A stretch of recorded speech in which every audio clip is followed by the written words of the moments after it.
protest. They just had to go to a further out station than Union Station or there by Civic Center and walk downtown.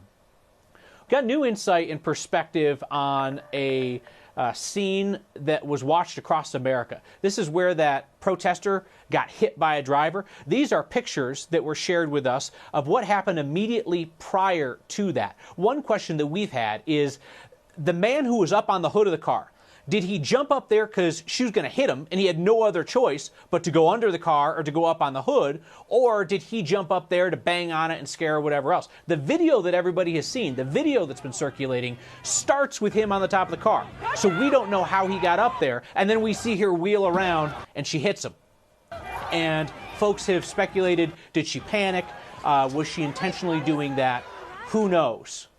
Well, you know who has a pretty good idea of what happened? Is that man himself. He spoke with police today, and he also talked with our Jennifer Meckles. Yes, Kyle. So Max Bailey, he's a 22-year-old Colorado native, tells me he just graduated from college. He says he was at that protest with some friends and a family member last night when that car in question got blocked by demonstrators in the street. And here's how he said everything unfolded.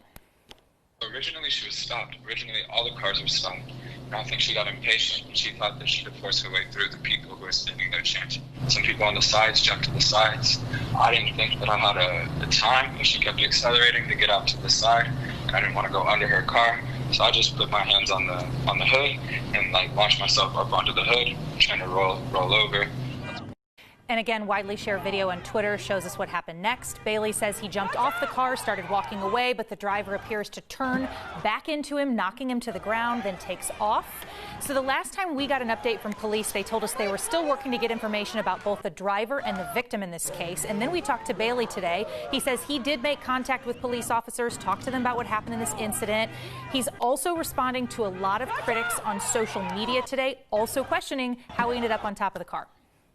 I have been responding very respectfully to the people who ask me why I'm on the car, because I don't condone getting on cars while you're protesting, and I don't actually support personally destroying anybody else's property. I can't tell my people how to mourn, but I personally will not be destroying another person's property if I have any ability to not do that. I'm alive and breathing, so that is the solid. That is definitely something I'm thankful for. So Max Bailey himself addressing how he ended up on top of the car, said he had nowhere else to go, up or under the car. Those are his choices, he says. So despite what happened, though, this is important. Bailey tells me his focus remains on the reason for the protest. He said the whole point of this, he was there to remember George Floyd and other African Americans killed by police and to remember their families right now. Bailey tells me, Kyle, he just graduated from CU Boulder. He was involved in the Black Student Alliance there. He has marched for these issues before. Also important to understand about him is that he just graduated with a bachelor's degree in innovative physiology, he tells me, a minor in philosophy. He's applying to med school, so this is a young man who's very busy right now, but his passion is marching, is protesting, is being involved in these situations where he can bring more light to these situations. Kyle? I don't even know what integrated physiology is. Jenny, can I ask you this? Did he talk at all about whether he thinks that this driver should face criminal charges? I mean, he's talking to police. Does he want her prosecuted? He didn't volunteer that information to me tonight, and to be honest with you, I didn't ask him that question directly. That being said, he has been the subject of a lot of angry things online. He's had a lot of grace about that. He tells me that, again, the whole point here is to try to keep the focus on the message and less about some of the other things that have been happening out there. He's okay. He's a little hurt, but he's not, he hasn't gone to the hospital at this point. So his focus tonight, Kyle, has been on the message, not on the incident. All right. Jenny, I appreciate it. Yep. Thank you very much. Take you back out to downtown Denver. Night 2 of these protests over police brutality that have dissolved into just clashes between police and protesters. There you see folks running down Colfax. That is the bend in Colfax right next to the Denver Post building, and folks are running, which means that tear gas has been fired. And there you see some of it in the intersection. You also see there on the left side of the screen one of the police riot vehicles coming in with the officers on the hang bars on the side and so forth. It really is a marvel that more people are not injured given the amount of folks who are just running around in traffic down there while drivers are distracted by all of the craziness, and then you've got the tear gas and you've got the foam projectiles and you've got the pepper balls and this and that and anything else. Denver police said today that last night 3 officers were injured. 1 officer, injured severely enough by a rock to the head that he had to go to the hospital, is okay now. Interestingly, Denver police did not offer a number in terms of protesters, civilians who were injured. We don't know. We just simply do not know how many people engaged in the protests ended up getting hurt last night. And we don't know about any injuries tonight, although we did watch a man get loaded into an ambulance during the 9 o'clock hour. Steve Stager is our man down at Civic Center Park, where he has watched police force protesters off the steps of the state capitol, and then everyone gathered around the warming glow of a dumpster fire. It was really roaring a few minutes ago, but this should be a credit to how impactful Denver fire can be. I saw firefighters about 5 minutes ago dragging hoses over to that fire, and within 5 minutes, I don't see any flames coming from the dumpster. If I do, they're really, really small. And I'll tell you, the smoke from a smoldering dumpster fire easily could be mistaken as tear gas in a moment, but it's an immediate relief when you realize that that is not tear gas, which is what we've been dealing with all night here tonight. There was a cloud of smoke a second ago, and we all got ready to run like we had in the past. The scene that was here a few minutes ago has really cleared out, which is making me wonder. I wish I had eyes on. I wish I had that. And there's a kind citizen right there who likes to shout profanity. So our apologies for that. The crowd here has really dispersed from what it was a few minutes ago. It makes you wonder if things are starting to wind down for the night. Unclear if that indeed is the case. People seem to be heading home. The police seem to have moved their presence to a different part of the park, though there are still officers here. We're gonna get all sorts of fun people here hanging out off to my right. So this is gonna be a blast. Yeah. So I'm gonna let you. I'm gonna let you deal with Kyle, that situation. I'm gonna talk. Hey, Steve, be safe. Be safe. Hey. Heads up. All right, you just take care of that. All right, we're gonna break away from Steve real quick. Denver Mayor Michael Hancock is joining us now on the phone. Mr. Mayor, thank you for your time tonight. Thank you. Glad to be with you. Can you hear me? What is the current? I can hear you. Yes, sir. What is the current state of the situation as is being relayed to you by Denver Police downtown? You know what? Simply put, there's a few, much smaller group than was down there earlier of folks who want to hang out and want to continue to try to engage the officers. The officers are trying to move them along, and we are doing everything we can to encourage people just go home for their own safety, for the safety of all demonstrators as well as of our law enforcement. Mr. Mayor, do you know of any serious injuries to police officers or civilians tonight? I'm only aware of one officer, not serious, but an officer who was injured tonight with a rock, I believe, that hit him on the leg, and I haven't heard or received the most recent status of that officer. No civilian reports, to my knowledge, at this point in time. I'm sure I'll hear between now and tomorrow more on that. You said earlier today that you were satisfied with the approach and the temperament of Denver police last night, and that a similar approach would be taken tonight. Understand that it's early, understand that you're going to get assessments from Denver police overnight and in the morning, but do you think that the approach being utilized by Denver police is working? You know, Kyle, let me do this for you. I can tell you that we had 2 successful protests earlier today. And the officers did as we had planned to do, and that is man the perimeter, keep folks guided and safe. Those protests were successful. They were peaceful. They respected themselves. They respected each other, and we're appreciative of them. We saw them, we heard them, and we appreciated their efforts. Tonight, the officers there was another demonstration that started up where you could see the sea change or change in people in the demonstrations. And as the demonstration from the day ended, different people came in. Officers continue to man the perimeter. And then all of a sudden we started having projectiles coming toward the officers. We had flashbang bottles, we had rocks. The officers confiscated 2 guns from demonstrators. And so things changed. And so the officers have to take the necessary steps to protect the demonstrators as well as themselves. And that's what we see happening today. We'll talk about and assess all that went on in the early morning, but for right now, I see the officers moving in doing tactically what they are trained to do. Earlier today, you encouraged folks to come out and peacefully protest and exercise their rights.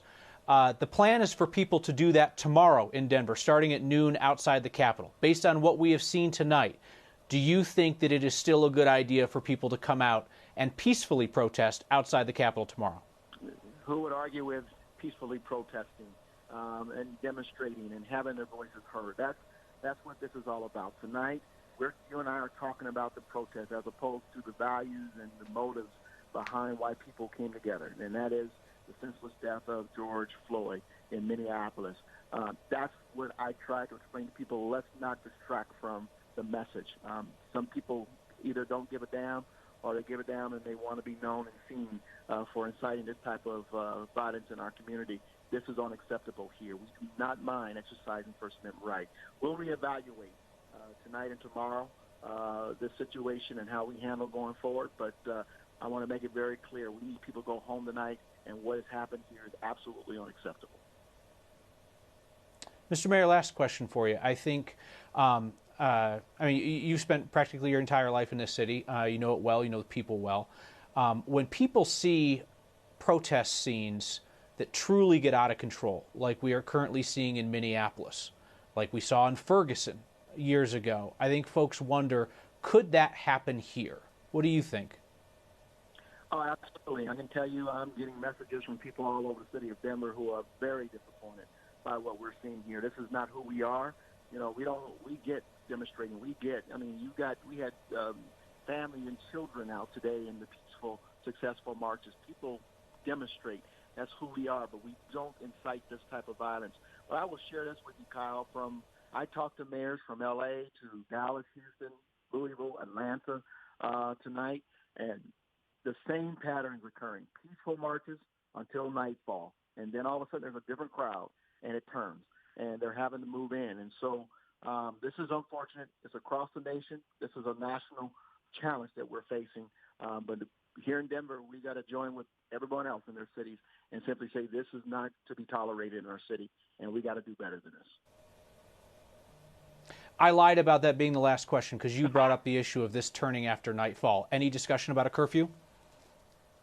No discussion as but as I said, we'll assess what happened last night and tonight, and we'll make what we believe will be the best decision for the people of our city for life and property.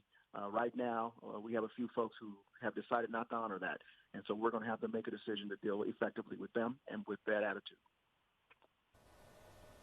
Mayor Michael Hancock, I appreciate your time. Thank you, sir. Thank you very much.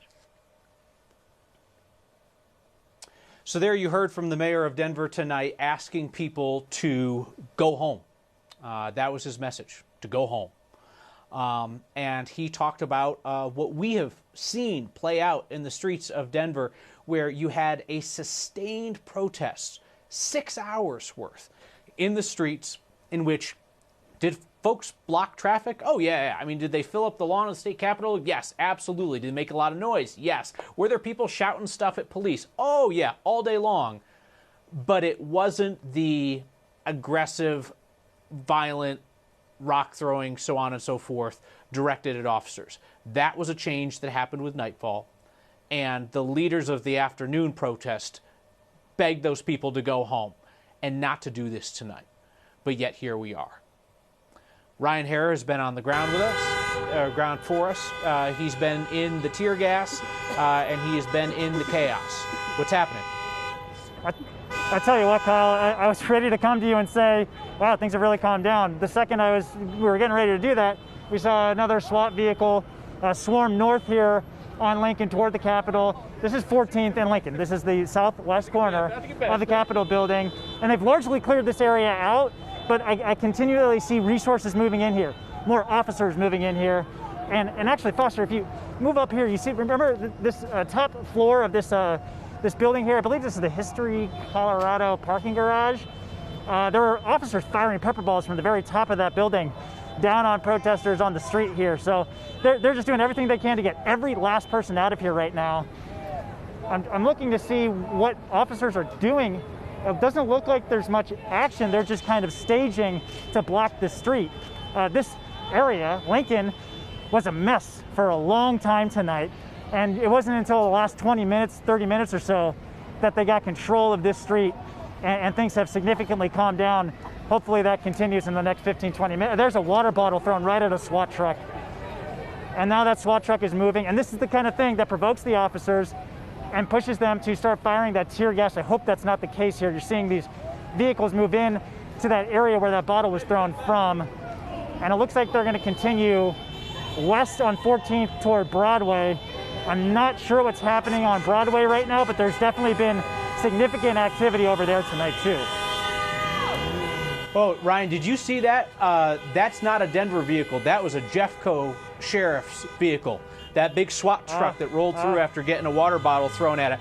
That is the first time in 2 nights now that I have seen law enforcement on the streets of Denver that was not DPD or Colorado State Patrol on the Capitol grounds. That was out of the Jefferson County Sheriff's Office.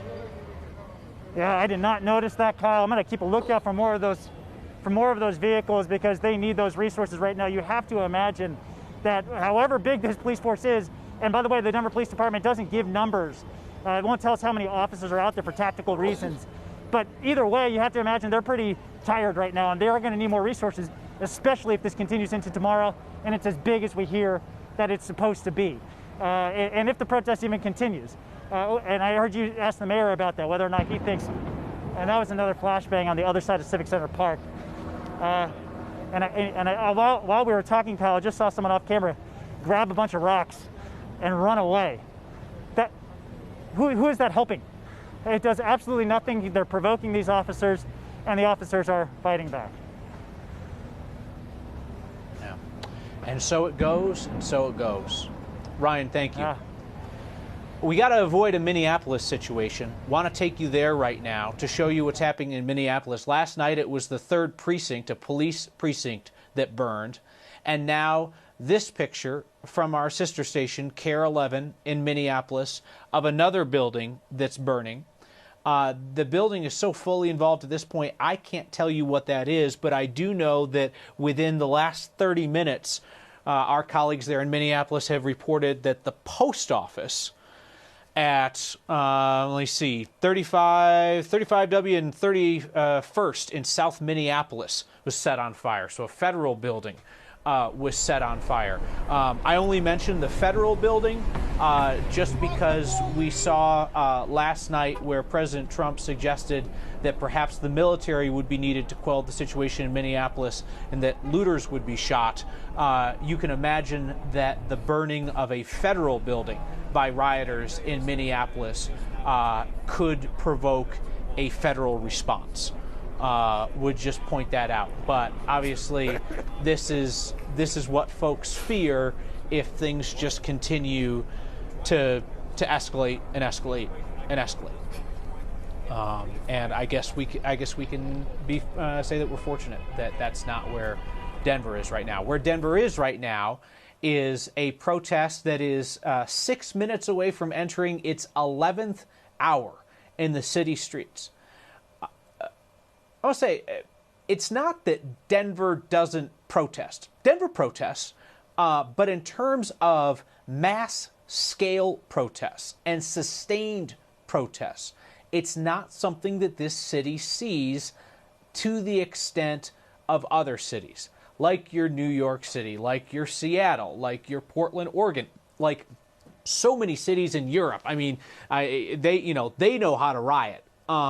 It's just not something that Denver has typically done. If you think about it, I mean, we had the Occupy Denver protests in 2012 or 2013. There was that one really wild night where Denver police cleared the encampment of people who were homeless and their belongings in front of Civic Center Park. and that was gasoline on the fire the night that happened. You go back from there, it's the 2008 Democratic National Convention, and boy, the federal money flowed in, and Denver police bought themselves a lot of toys preparing for the protest at the DNC that never really happened. They just didn't happen. I was on the protest beat for that convention, and there was one scene in that entire week that looked anything like this, and it was not near the scale of what we have seen on back-to-back nights in Denver, Colorado, as police protest police brutality and protest the killing of George Floyd in Minneapolis. So as I mentioned about the idea of the burning of the federal building, the post office, let me be clear, it's a post office. It is a building under the control of the federal government in South Minneapolis, and what that might provoke in terms of a federal response. President Donald Trump called the protesters thugs on Twitter. We all know what the word thugs means when somebody says it like that. And he said that when the looting starts, the shooting starts, said that. That's an old line from the Miami police chief from decades ago that was directed at black protesters in the city of Miami. Twitter has decided to get tough with the president in the last week and slap that tweet with a warning label saying that it violates Twitter policy glorifying violence. Again, this is not a new phrase. He didn't come up with it. It's an old racist line from the Miami police chief from the 1960s. And today, the president tried to walk back his comments. I don't know where it came from. I don't know where it originated. It's very accurate in the sense that when you do have looting, like you had last night, people often get shot and they die. And that's not good, and we don't want that to happen. The president said that he spoke with George Floyd's family and shared his condolences, said that during a roundtable today on reopening the American economy. The president did not directly address Floyd's death or the situation in Minneapolis in a speech today in which the president announced that the U.S. is going to terminate its relationship with the World Health Organization. A reminder that we're in the middle of a pandemic. I had actually forgotten that fact several times over the last 2 hours as we've sat here together and watched the protests in downtown Denver. There are folks in Civic Center Park. You see the lingering smoke or tear gas in the air down on the corner. I think that's moving down toward Civic Center Station, the bus station. We mentioned the RTD transit shutdown. Did learn today that Denver police did call RTD last night and said, get the buses out of here. Because there were protesters in that bus station kitty corner from the Capitol, and Denver police did not want new buses and new people coming in, so RTD did shut that down last night at the request of law enforcement. Let's go back to Steve Stager, who has been reporting this evening from Civic Center Park. Steve. Kyle, I want to show you a situation that seems to be slightly escalating on the other side of the park here. We're in the park across from the state capitol. The state capitol is full of police right now, so no one's getting up there. But there seems to be a pretty decent crowd gathering over there. We're trying to stay back because these situations can get a little violent between the protesters egging on the police and then everybody kind of moving together. So we're trying to stay in a safe situation. I will say the crowd out here is a lot thinner than it was before. As you see, the protesters starting to run away. My guess is the reason they're running away is because there's been some tear gas fired in that area. It's amazing. We're standing here probably 50 yards away from it. In the last couple of minutes, we've had a couple of waves of tear gas move through. I'm sorry for the honking. It's all the horns on Broadway. There are cars that are stuck here on Lincoln, in front of the state capitol. And just like that, it's like I have some sort of magic power. I complain about it and then they stop honking. But if you look back into the park, you can see just a few minutes ago we saw a lot of people running away from that direction. That generally is a sign that there's some sort of interaction that was going on with police. Usually a sign that it is some sort of tear gas or something like that. That's when they hightail it. But the thing is, tonight what we've seen is even after protesters hightail it out of here, they make their way back into the park to make themselves known. So we'll keep an eye on the crowd here, Kyle. Like I said, it does seem to be thinning out. One more thing I want to show you, if you can actually see the road, and I don't know if you can see the road. I'm stepping over cables here as we have been adapting to all sorts of different situations here tonight. But you can see all the debris in the roadway here. If you see the little white spots, which are hard to see now that car just moved in front of us, there's a white spot right there, Taylor. Those are the spots where those pepper balls that police were firing literally across Lincoln at some people who were advancing at them at the state capitol about an hour ago. While we were sitting here and watching that whole interaction go down, we saw protesters lobbing water bottles at the police officers who were stationed there on the Capitol steps. That was about an hour ago. Everything seems to have